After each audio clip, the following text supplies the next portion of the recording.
अस्सलाम वालेकुम जी, welcome back to my channel. I hope you all are doing well and great. आज हम ENG 504 का लेसन 14 कवर करेंगे, जो कि इंतहाई इजी लेसन है क्योंकि सारी पुरानी चीज़ें हैं जो पिछले लेसन में हमने डिस्कस की थी। एंडरसन का active control of thought model जो हमने पढ़ा था पीछे काफ़ी डिटेल में, काफ़ी इजी लेसन था, वो भी डिफ़िकल्ट नहीं था। उसी को फर्दर हम इस लेसन में डिस्कस करेंगे। कुछ क्रिटिसाइज़ किया गया था इस मॉडल को, वो सारे एस्पेक्ट्स पढ़ेंगे। बहुत ईजी लेसन है।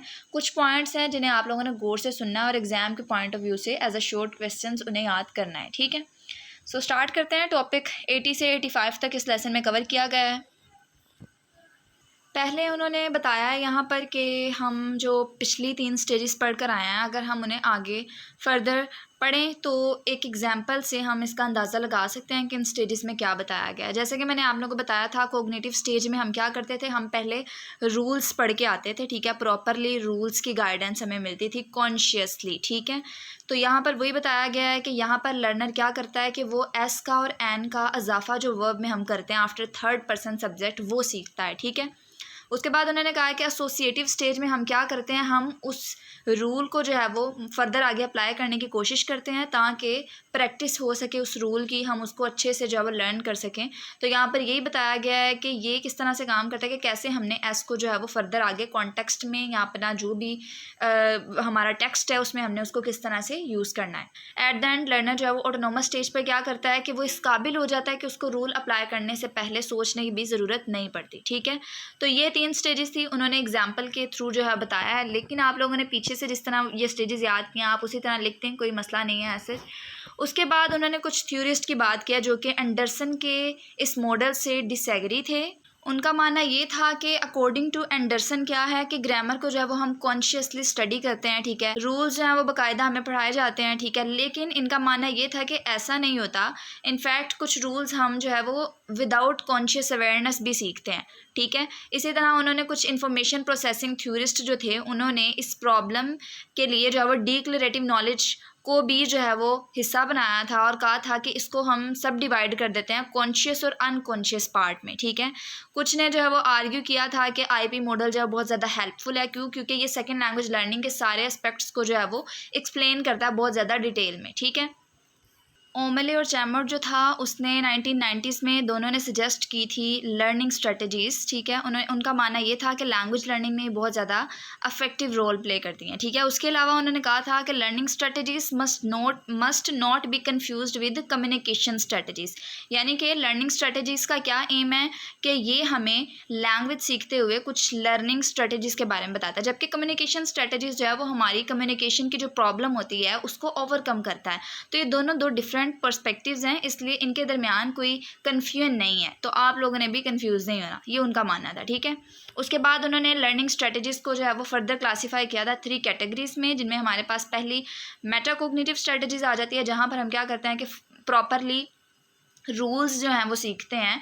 इसमें हमारा प्रॉपरली प्लानिंग होती है, मॉनिटरिंग होती है, एवेलुएशन का प्रोसेस होता है। तो ये चारों स्टेजेस आप लोगों ने याद करनी है। ठीक है, उसके बाद कोग्निटिव स्ट्रेटजीज हैं जिनमें हम प्रॉपरली जो है वो रिहर्सल करते हैं। ठीक है, अपने सारे मटेरियल को जो है वो इकट्ठा करते हैं एंड देन हम उसको ट्रांसफ़र करते हैं, एलैबोरेट करते हैं। ठीक है, लास्ट पर हमारे पास सोशल और इफेक्टिव स्ट्रेटजीज आ जाते हैं, जिसमें हम क्या करते हैं, क्वेश्चनिंग करते हैं फॉर क्लैरिफिकेशन, सेल्फ टॉक, खुद से कोऑपरेशन आ जाता है। ठीक है, ये सारी स्ट्रेटजीज इनमें आप लोगों ने 1 बाय 1 याद करना है। ठीक है, उसके बाद उन्होंने आगे मजीद बताया कि लर्निंग स्ट्रेटजीज जो हैं वो आर कॉम्प्लेक्स प्रोसीजर्स। ठीक है, अगर हम इसे अप्लाई करें तो ये ज़रा सा कॉम्प्लेक्स प्रोसीजर है। ठीक है, किस तरह से कॉम्प्लेक्स प्रोसीजर है, उन्होंने इसको आगे जो है वो रिप्रेजेंट किया प्रोसीजरल नॉलेज से, जो कि इन 3 स्टेप्स का मजमुआ होता है, जैसे कि कोग्निटिव स्टेप, उसके बाद associative and then autonomous stage. ठीक है, इनका मानना ये था कि हम कॉन्शियसली जो है वो पहले इन स्टेजेस को लर्न करते हैं, उसके बाद हम प्रैक्टिस करते हैं एंड देन लास्ट पर जो है वो विदाउट एनी कॉन्शियस एफर्ट जो है वो हम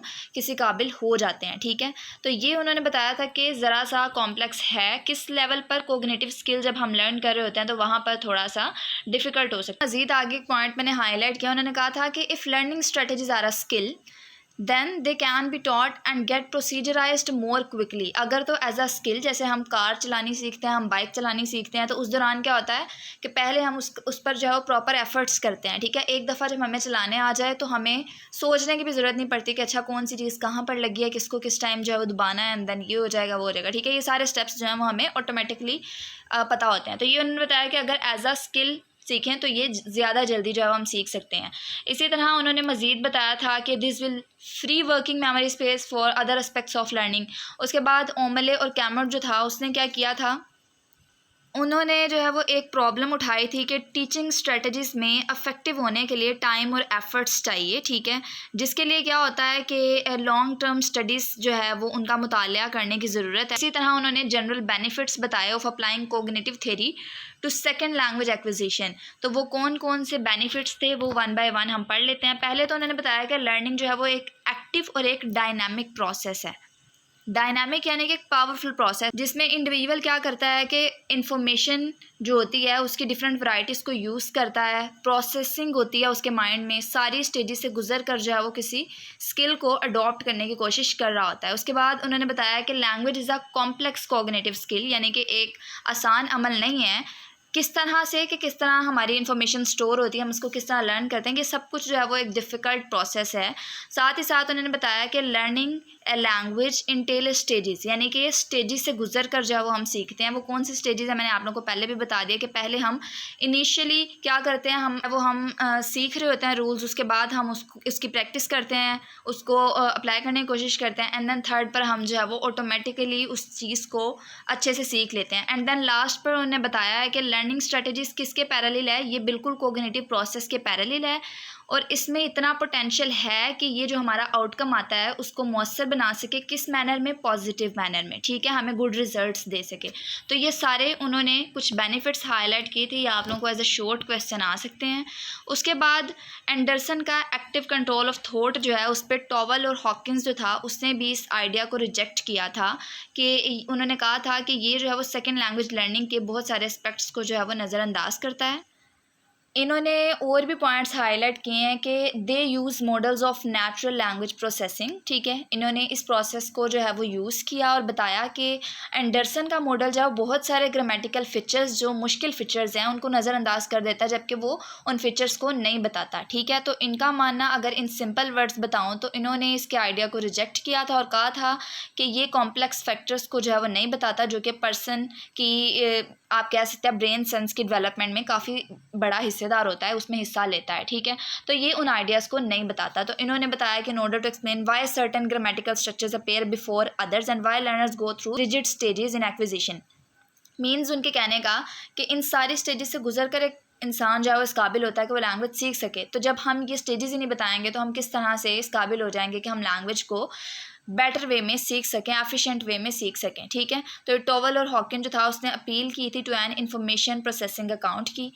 तो इन्होंने यही सारे एस्पेक्ट्स बताए थे। आप लोगों ने जस्ट इन सिंपल वर्ड्स इसका याद रखना है कि टॉवल और हॉकिन ने इसके आइडिया को रिजेक्ट किया था और कहा था कि ये जो कॉम्प्लेक्स फैक्टर्स हैं लैंग्वेज लर्निंग के, उनको हाईलाइट नहीं करता, जो कि पर्सन की ब्रेन सेंस ऑफ डेवलपमेंट में काफ़ी अहम किरदार अदा करते हैं, ठीक है।